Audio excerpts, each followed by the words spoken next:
Hey y'all, welcome back to the channel. It's your girl SkoolBois here, back with another review of Put a Ring on It. This is episode 2 that I'm going to be just giving y'all a reaction to Friday night's episode. Sorry, I'm a little late, y'all. I had driving lessons tonight, and so it kind of ran a little bit late. And by the time I realized what time I had scheduled it, I was like, oh, snap, I'm supposed to be on live. Oh, and I got to get home. So I'm here now. So I do apologize for being just a teensy bit late, but I'm gonna just go ahead and get started. So before we get started, if you're new here, this is my channel, and I am in the classroom. In any schoolboy, we're called scholars over here. We read, write, and erase that ass. So we give you a little bit of education. We read you, and we learn a little bit over here. So thank you to anybody that's new that has subscribed to the channel. And if you haven't subscribed to the channel, you might want to go ahead and subscribe to the channel, because this channel is a hot channel and you get a lot of great information here.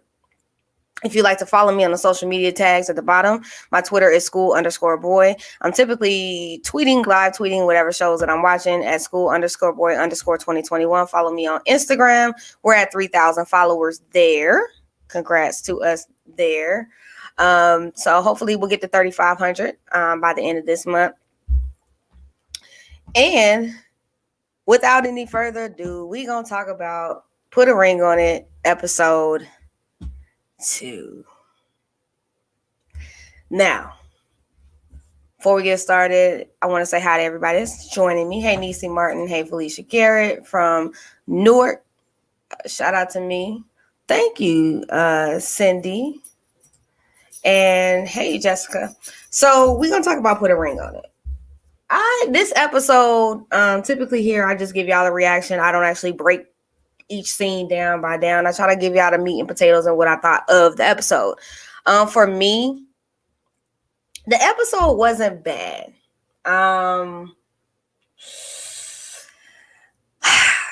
I think as far as the couples are concerned, and I told y'all on the last time I reviewed the show that I thought that Sean and Laronda are going to be the couple that probably has the most potential to make it.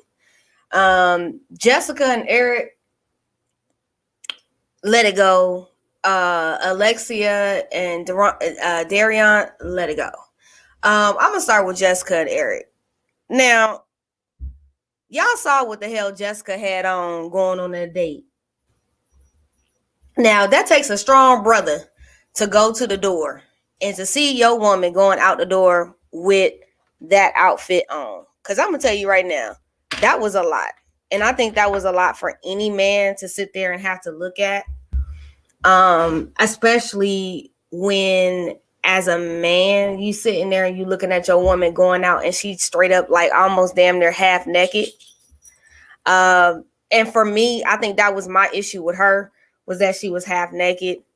I'm just like, but then again, I'm like, okay, that's typically probably how she met Eric, was that she was a little bit, she was half naked.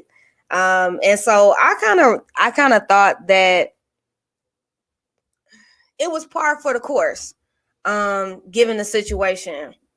Also, I will say this. Immediately you saw that Eric was very super insecure about her going out with another man. And I was like, man, so you that insecure about her going out with another man.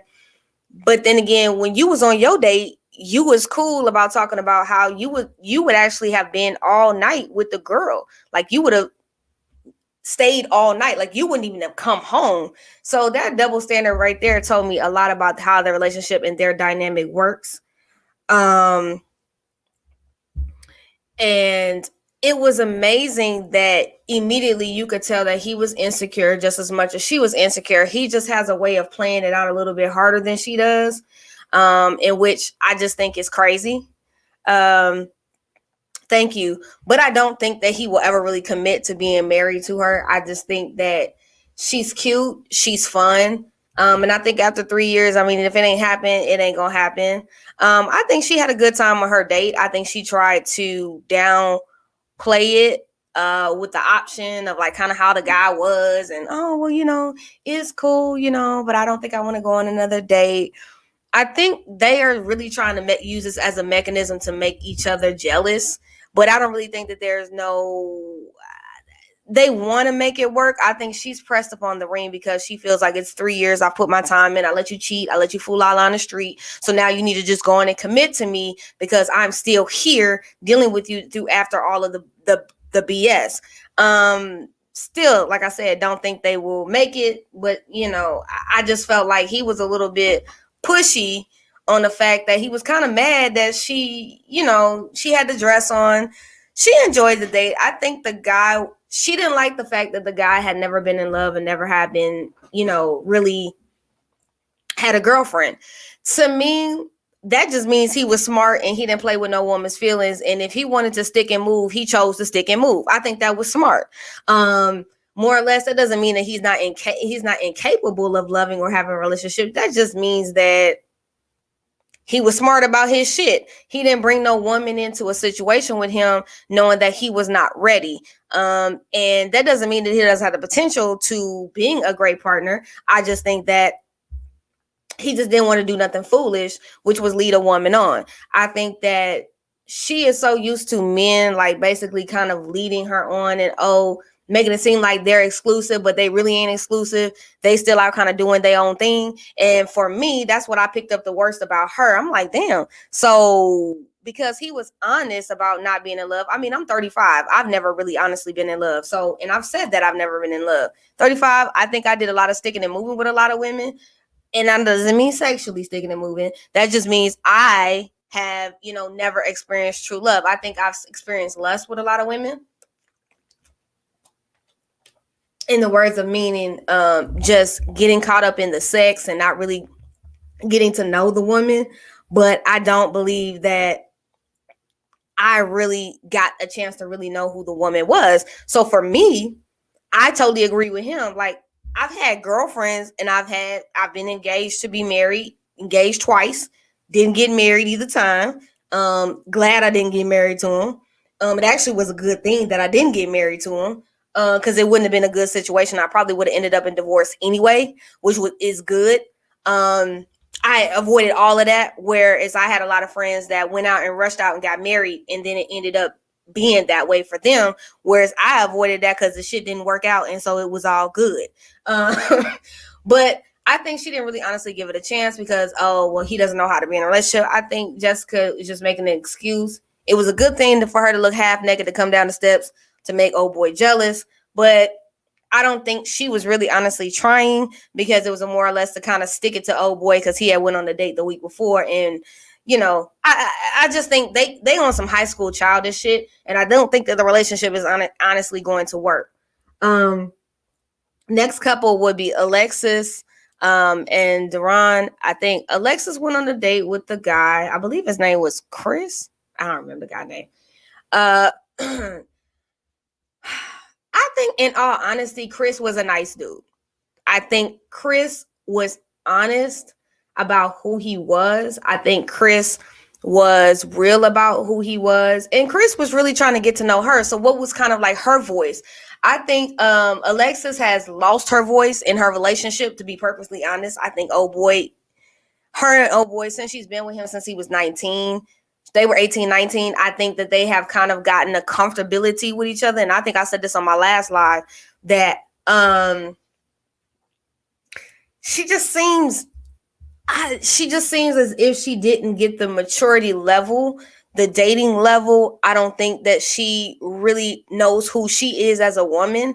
I think her attachment to him is how she identifies herself. Yeah, she went basketball. She did the overseas thing. She played the ball. She did all of that. But I don't think she really knows who she is as a woman. And it's funny because every time he asked her certain things about her, she had to really long-term think about it for a few minutes. Like she had to really, really, really, really think about it because she wasn't able to really articulate it because I don't think she really knew who she was.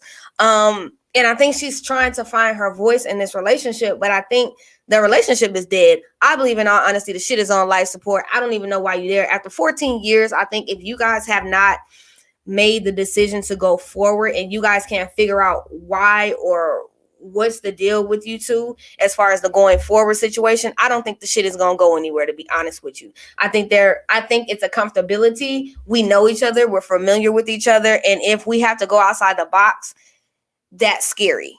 I think he's more willing to go outside of the box than she's willing to go outside of the box. I just think she wants to punish his ass into submission of marriage, and I just don't think it's gonna happen. I think somebody got underneath one of my posts and said that somebody had married they mate after 28 years. I don't know, some damn celebrity. Let me tell you something. I am a firm believer after this. After one going on 2 years, if you don't know if you are going to marry that person, then you're wasting your freaking time. You're wasting that person's time, and y'all wasting each other's damn time, in my opinion, because you know whether you want to marry that person or not once you get to a certain point. If you don't want to marry their ass, then you know you really ain't into them the way you think that you're into them. That's my feeling. Thank you for the super chat, Mega Million 1990, for the $5 super chat. Sorry. Most men can't handle the same hurt that they give. Hell no. I mean, you could tell Eric has cheated a lot on Jessica. You could tell that Alexis has cheated. Duron has cheated on Alexis. You could tell that. And I just think that when you know you have done that much damage to each other, after a while, you just need to let the shit go. I'm a firm believer in letting shit go when you just cannot do it anymore. If you can't do it anymore, just let the shit go. It is perfectly okay to let it go. It is perfectly okay to say, hey, you know what, the relationship's not working. Hey, it's perfectly okay to say, you know what, we didn't gave it all they gave.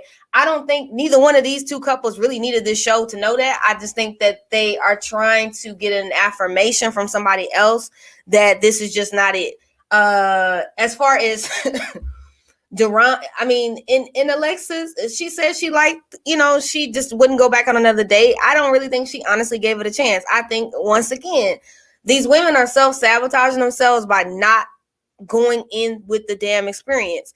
The experience is for you to get there and to see if the grass is greener on the other side, or if this is truly where you want to be, to truly marry these people. And I think that they screwing themselves out of the damn experiment. That's the purpose of the freaking show. The purpose of the freaking show is for you to know whether you guys are really cohesive. But I really do believe, in all honesty, them first two damn couples, Jessica and Eric, they know their ass ain't working. And I do believe that Alexis and Duron know that they're not working. Like, I don't, the shit's on life support to me. Actually, it ain't even on life support. That shit is dead. Flatline. Don't even, it's encoded. The whole damn relationship encoded a minute ago. And they just keep holding on to it because it's a security blanket. Why not? Why stay with why go out and date the unfamiliar when I can have the familiar? And if I've done all of this shit in the past and you ain't never went nowhere, you ain't gonna go nowhere now. And I think women have to start understanding what their self-worth is and who they are as a woman and self-love, because it's absolutely ridiculous. And to me personally, because you should be decided by now what the hell it is that you're doing. It don't take a rocket scientist to figure out what the hell you got going on. The big meat and potatoes for me was Sean and Laronda. I see a lot of myself in Sean. I dealt with a lot of childhood trauma. And I struggle with a lot of my relationships based on my childhood trauma.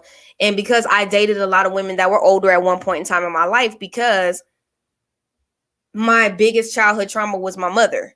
And I think that's why I understood. I always never wanted to be what my parents were to me.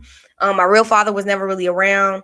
My mom was there, but then once I came out, it kind of, our dynamic of our relationship changed.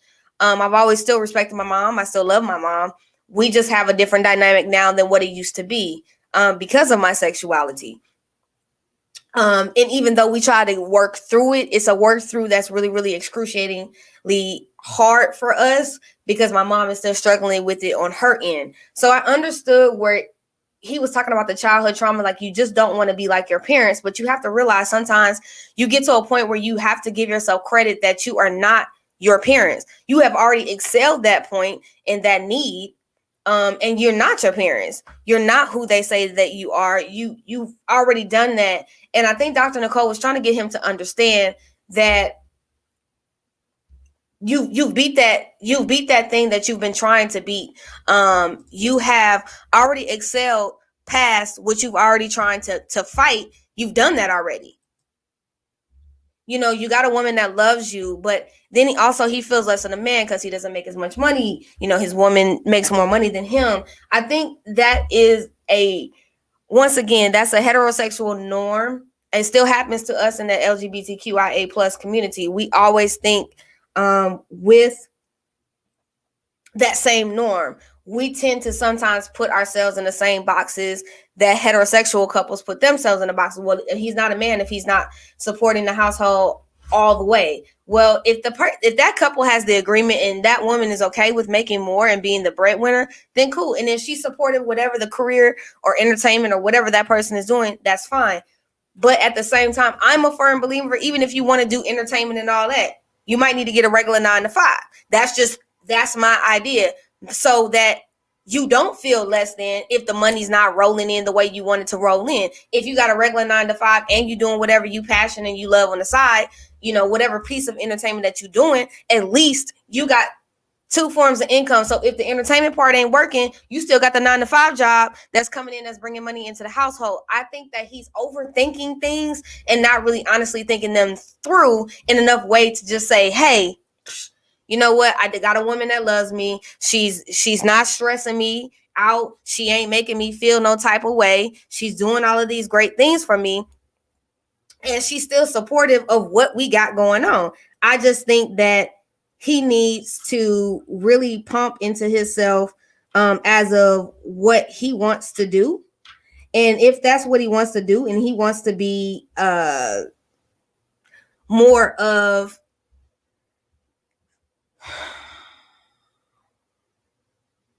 more entertainment, then he has to understand that he has a woman that's willing to support him, but he's not less of a man to her.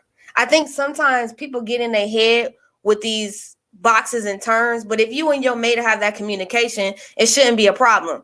I also think that Sean's childhood trauma is so deep that he needs intensive therapy outside of her. And I think going to therapy outside of her and then also working on their relationship will help them. I just think that it's a lot.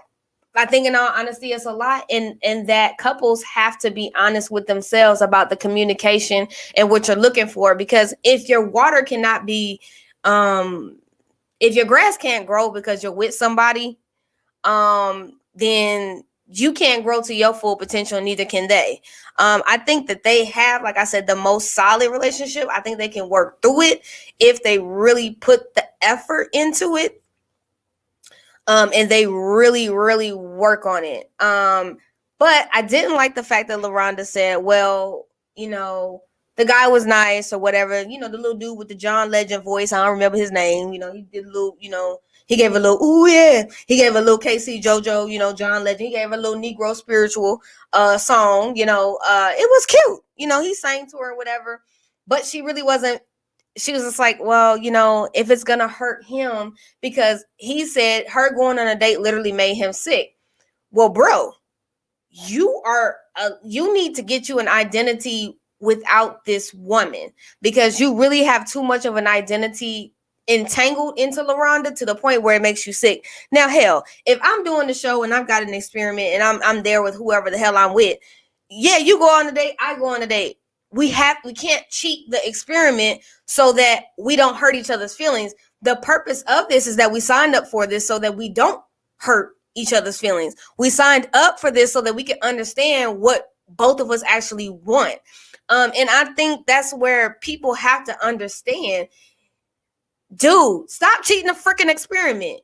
Do the experiment. Find out, is this really compatible? Because you might be holding on to something that's just really not going to honestly work. There might be some separation and growth that needs to happen. And I just feel like Laronda cheated herself because I think she really liked the guy. And I think that she cut herself short because she was thinking about Sean. Sean doing push-ups and shit and pull-ups and all that other shit because you so stressed out because your woman, you have the woman, sir. You have the woman. I repeat, You have the woman. You have her. Y'all just doing this experiment because you guys need to confirm and work out some kinks because the relationship is not perfect. So sitting up there and literally to the point that makes you sick, I think you, sir, need to get just a little bit outside of your comfort zone and understand that, hey, this is a part of the experiment. And I think Sean is too much emotionally connected to the point where it's a little bit too scary. It's almost damn near needy. And I think when women get to the point of feeling like you're too needy for them, then it's just like, ugh, Mega Millions 1990 says, if it makes you sick, then marry her. No, you don't marry somebody if it makes you sick. If you're that damn wrapped up into somebody, then you don't have an identity. He needs to find his identity and deal with his childhood trauma, because he cannot be the man that he's not ready for marriage. You're not ready for marriage. Because when you get married, what the hell gonna happen when you get married and she go off with her friends? Is it gonna make you sick to that point because she going out to her friends because you're that entangled and that deep in her? I think it was way too much. Extremely way too much. Hell, that's almost like needy lesbian vibes. It was way too much. I think he was way too extreme with his feelings of just being like, oh, I just needy. I need to be. Like, it just kind of was like cringeworthy. It kind of was like, ooh, bro, that's a little too much. Ooh. But I do think that he also needs outside therapy, not just from definitely with Dr. Nicole. I think he needs outside therapy, not just as a couple. He needs therapy individually so that he could be the man that she needs to marry. I just don't think that he's it right now. I don't think he's where he needs to be. He needs to find out, like I said, if you're going to do entertainment, bro, don't just do your entertainment. Have a regular 9-to-5. Make up where you not bringing in the income, and so you don't feel less than. You can hustle more than one job, dude. People do it all the time. It's not that I think there is almost an emotional attachment that has gained to a regular attachment that has become unhealthy for him. And I think that if she did decide that this was not the way that she wanted to go, it's kind of really scary. I mean, how he would actually handle it. Because I have a feeling that he would not handle it very well if she said, I just don't think that it's ready for marriage. I think she is ready for marriage because she doesn't see anything wrong with him like that. I think that he thinks everything is wrong with him, but she's okay with how things are. She just wants him to commit to marriage, and until he's okay with himself, he can't be okay with the relationship. And I just think, but I do think still they got the best potential. The mother two, I don't know. Next week they doing they'll all be on dates in the same room. That should be interesting as hell. Because I can't wait to see how that goes. That's some wild shit to actually all be in the same room at the same time. They ain't never done that on the show, so I'm definitely excited to see that. If y'all follow me on Twitter at @school_boy, y'all get to see me. Actually, I interact a lot with the OWN network unscripted series. They usually tweet me back a lot. Dr. Nicole usually tweets me back a lot. So y'all check it out. Follow me on my social media. That way y'all can keep up with me. Tonight, I'm probably going to end up doing, if I can, do Love and Hip Hop tonight. Right after it premieres, just come up on the live and just shoot the ish with y'all about Love and Hip Hop, because it's a lot going on today on the internet. It's just a lot. But that's all I really got for Put a Ring on It. Like I said, thank you for all the super chats that were received tonight. Appreciate y'all tuning in. I'm going to jump into the next live, which is going to be Encore. BET presents Encore. So that's it. That's all I got for y'all tonight on Put a Ring on It. And I'll see y'all next week. I'm going to get a little bit better with my consistency, y'all. I promise.